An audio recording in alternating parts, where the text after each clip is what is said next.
Es momento de hablar sobre las normas y plazos que quedaron pendientes para las elecciones generales del 2021.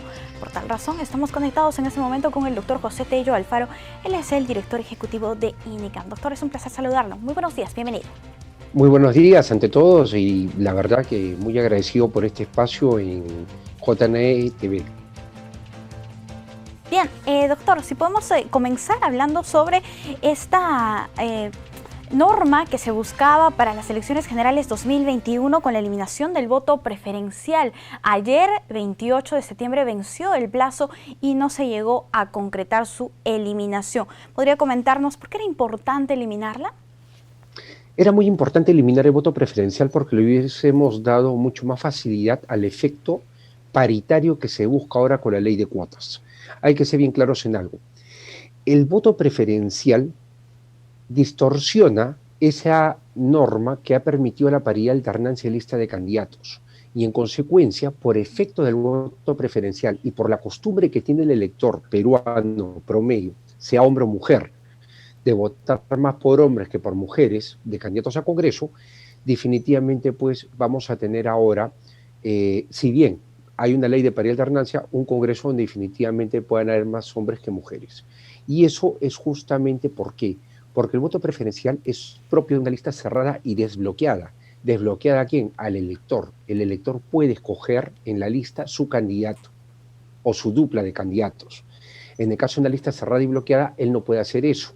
Y entran en el orden de ubicación en la lista, como ocurre, por ejemplo, en el caso de los regidores en las elecciones municipales, que entran dependiendo si es la mitad más uno por premio a la mayoría o por cifra repartidora, entran pues estos candidatos de la lista del alcalde o de quien resultó ganador de la alcaldía y obviamente pues ahí sí es necesaria o es elemental, fundamental la ubicación en la lista. Entonces ahí, por ejemplo, ese efecto de hombre-mujer, hombre-mujer, hombre-mujer o mujer-hombre, mujer-hombre, mujer-hombre, sí cala. Y ahí sí podemos tener nosotros esa paridad. Pero bueno, o sea, esto en realidad nos deja un poco la preocupación en buena cuenta porque vamos a tener pues un avance, pero muy retórico, más que un tema práctico en lo que viene a ser este necesario Congreso paritario. Y también hay que ser bien claro en algo, y es en el hecho de que fortalecemos nuevamente pues ese caudillismo y esa identificación del candidato que gana una curul al Congreso y que no se siente vinculado a la organización política porque cree que él ha ganado la elección y no el partido. Consecuencia de esas prácticas como el transfugismo y otro tipo de problemas se puede dar con mucha frecuencia gracias a este efecto nocivo que tiene el voto preferencial, que normalmente en circunstancias donde las elecciones internas de los partidos políticos no son garantistas, cumple la finalidad de justamente corregir esa mala práctica interna partidaria y permitirle al elector que finalmente pueda elegir al candidato de su preferencia. Más, ahí hay un detalle importantísimo. Ahora, en estas elecciones internas que se van a dar, van a estar la OMPE, el jurado y el RENIEC, con lo cual de alguna otra manera existiría una garantía de que el proceso va a ser idóneo. Entonces, en realidad ha sido, creo, y es una opinión que en realidad no hubo mejor momento en el corto plazo de la eliminación del voto preferencial.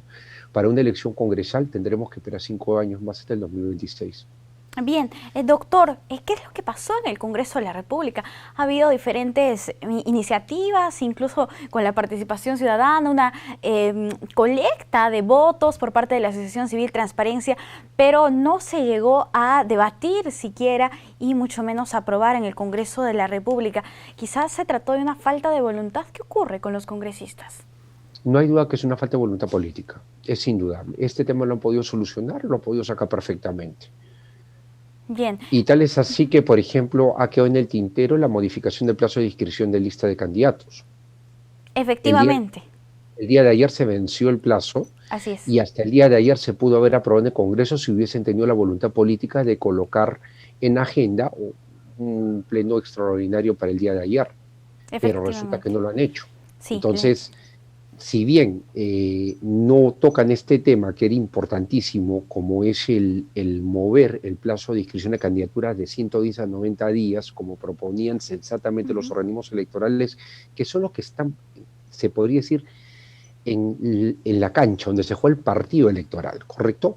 Entonces ellos son los protagonistas y necesitaban de esta norma para poder hacer el proceso mucho más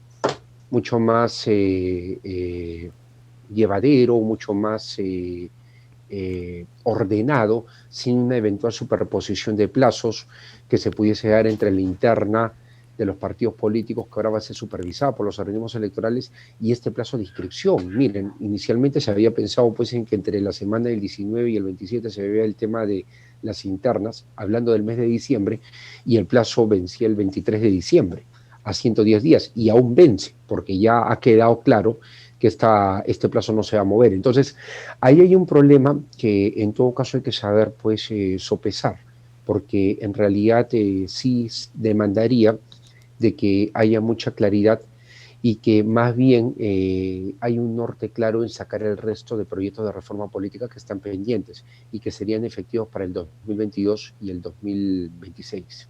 Claro, doctor, regresando al tema de la eliminación del voto preferencial, para las próximas elecciones ya se contaría con este. Claro, para el 2026 sí, sí, ya Listo. se eliminaría el voto preferencial, sí.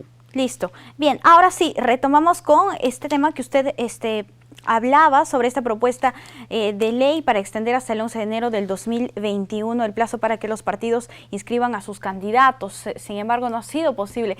En ese sentido, tendrán que reordenar los organismos del sistema electoral estos plazos para que puedan alcanzar la meta. Sí, y nuevamente quizás poner a prueba su capacidad organizativa, los organismos electorales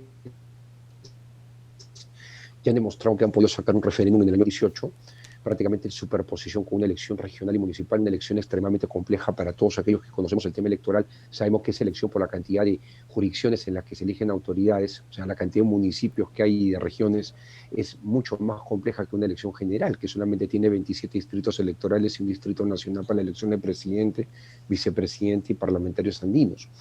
Pero acá hay un detalle que es sumamente importante, y es el hecho de que queda por demás claro que nosotros sí pues estamos advirtiendo en este caso una situación que definitivamente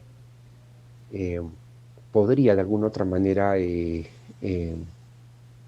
complicarse un poco con el tema de los plazos para las elecciones internas y la inscripción de candidaturas. Sí, pues doctor, si hacemos un balance de lo que significó estas reformas políticas, legislativas en el marco electoral para estas elecciones generales 2021, hemos tenido importantes aprobaciones, pero también algunos temas han quedado en el tintero, como usted mencionaba. ¿Qué es lo que usted opina al respecto? Que se tiene que completar con la reforma política. No es posible que la dejemos a medias. Han habido 3 olas reformistas, para decirlo más claro, 3 etapas en el proceso de reforma política. El 2017, que salieron 6 normas, 6 leyes que se aplicaron para el 2018, para las elecciones regionales y municipales. Luego, de 4, 3 reformas constitucionales en el año 2018, esa es la segunda etapa. Y la tercera y última es la de la propuesta de la Comisión de Alto Nivel de Reforma Política, Fernando Tuesta Soldevilla, en la cual definitivamente ahí vemos nosotros cómo esta reforma es prácticamente cercenada, por decirlo de alguna manera, por decisión del propio presidente, cuando pide que se prioricen 6 de los 12 proyectos, algo que nunca debe ocurrir en una reforma que tiene que tener un carácter integral. Entonces acá también mi crítica sustentada justamente desde una posición técnica, no política, de que este proceso de reforma está inconcluso y es un proceso de reforma que no termina de llegar a un nivel de articulación adecuado justamente porque se priorizaron 6 de 12 proyectos, cuando en realidad el paquete completo de los 12 proyectos eran los que finalmente daban un sentido, porque todos estos se interconectan. O sea, este es un tema sistémico. Hablamos de un sistema electoral y de un sistema de partidos. Y esto es integral. Todos forman parte de ese conglomerado normativo que, de estar vigente, definitivamente podría dar mucho de positivo al manejo y a ciertas prácticas que tenemos que corregir en la vía política, como por ejemplo lo de los vientres de alquiler, el tema de el caudillismo dentro de los partidos políticos, el copamiento de determinadas élites, cuadros políticos, en fin, o sea, son cosas que tenemos que corregir. Esa falta de presencia, por ejemplo, en periodos electorales solamente están ahí vigentes, en periodos no electorales no están vigentes, o sea, no es que estén de protagonistas en la vida cotidiana de todos nosotros los peruanos. Entonces, hay que ver bien cómo se va dando todo esto del proceso de reforma política, que dicho sea de paso, estaba quizás predestinado a no aplicarse las elecciones generales de 2021. Y acá me permito hacer un análisis político, porque sí hay que ver, por ejemplo, desde una perspectiva de análisis de que los conflictos entre Ejecutivo y Legislativo, la disolución del Parlamento el año pasado, justamente mañana ya se cumple un año del cierre del Parlamento y la disolución del mismo, y también la convocatoria de las elecciones congresales extraordinarias de 2020.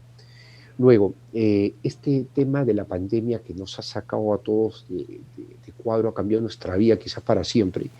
Todos estos elementos conjugan y sin lugar a dudas nosotros estamos en una situación compleja porque por más que hubiésemos querido incluso, hubiese sido muy difícil llevar adelante la reforma política y del sistema electoral que se ha planeado, o sea, durante este quinquenio.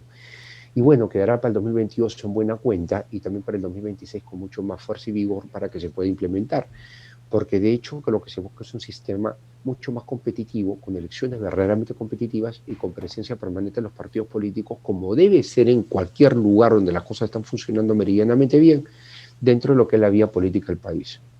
Es un tema, doctor, que no se debe perder de vista. Muchísimas gracias por acompañarnos en JN Noticias. Un placer conversar con usted. Gracias por la invitación. Bien, amigos, vamos a hacer una pausa. Al volver, más información.